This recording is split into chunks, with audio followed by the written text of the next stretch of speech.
À Marseille, la réplique de la grotte Cosquer à la Villa Méditerranée est bientôt terminée. On vous propose une visite en avant-première de ce trésor archéologique en pleine reconstitution.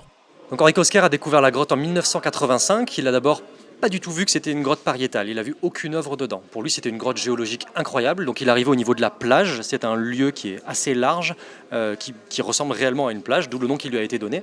Il l'a découverte en 85 sans voir donc aucune peinture. Il est retourné plusieurs fois dans cette grotte-là avec d'autres personnes, histoire de montrer un petit peu sa découverte. Et c'est beaucoup plus tard, c'est quelques années, c'est en 91 réellement, qu'un jour il s'est positionné au niveau où vous êtes là réellement, qu'il a posé sa lampe torche au sol et qu'elle est venue éclairer la main que vous avez au-dessus de moi là-bas. On appelle ça la main de la découverte, c'est la première main qu'il ait découverte.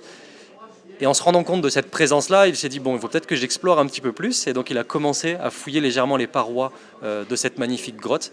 Et il a vu d'autres mains un petit peu à droite, à gauche. Il a vu des animaux, il a vu des bisons, il a vu des pingouins, il a vu des chevaux, il a vu des aurochs. Et il a vu que cette grotte-là, en fait, contenait énormément d'œuvres. Par la suite, il s'avère qu'il y a 513 œuvres dans cette grotte, en tout cas répertoriées à ce jour, qui correspondent à des animaux, à des représentations surtout de mains, énormément de mains, et à beaucoup de formes géométriques. Il y a 20 000 ans, c'était la période glaciaire. À cette époque-là, le nord de la planète était recouvert de glaciers. Le Canada était entièrement recouvert de glaciers, par exemple. Et le niveau de la mer était 120 mètres en dessous du niveau actuel. C'est-à-dire que les calanques étaient à plusieurs kilomètres de la mer.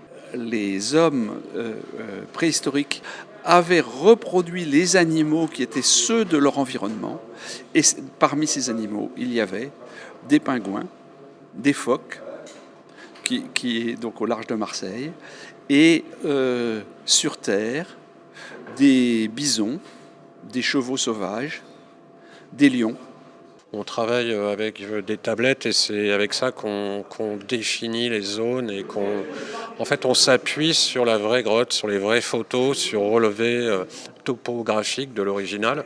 Et il y a un relevé 3D très précis qui nous permet en fait d'avancer, de faire des zones par zone hyper précises. Les visiteurs seront assis.